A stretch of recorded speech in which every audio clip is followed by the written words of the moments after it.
Doctor Shafiqul Islam Masud, আল্লাহ তোমার ওই গোলামকে তুমি কবুল করো। বিপদ আপদ থেকে, দুনিয়ার আসমানের বালা মুসিবত থেকে তাকে মাহফুজ রাখো আল্লাহ। দাও খোদা দাও আমার আবার ওমর দারাজ দিল, হামসাকে দাও ঘরে ঘরে জীবন দিতে অকাতরে, আবার কাবা ভাঙতে এলে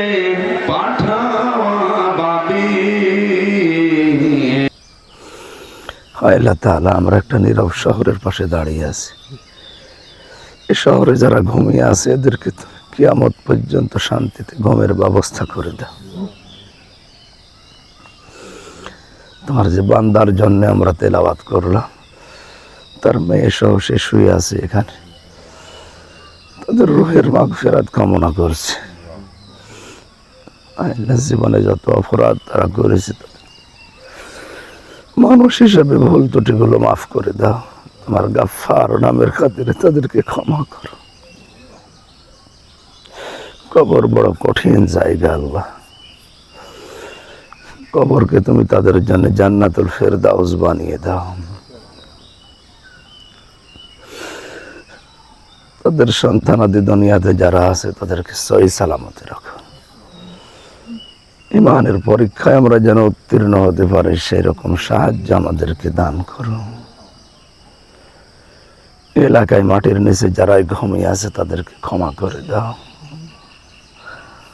আমরা অনেকে অসুস্থ আছি, শেফায়ে কামেলা আজেলা নসিব করো। কবরে আসার আগে সামানা জোগাড় করার তৌফিক দাও।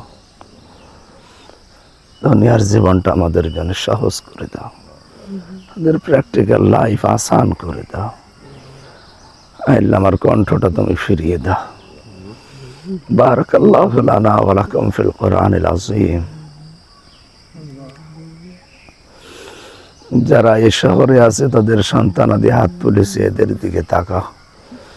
সন্তানের দিকে তাকিয়ে হলেও মাফ করে দাও।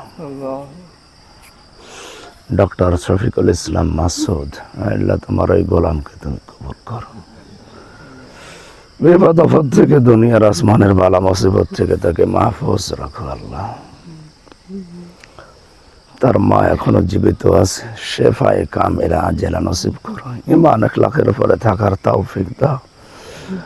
আল্লাহ, তুমি আমাকে মাফ করে দাও। রব্বানা হাব লানা মিন আজওয়াজিনা ওয়া যুররিয়াতিনা কুররাতা আ'য়ুন ওয়াজআলনা লিল মুত্তাকিনা ইমামা।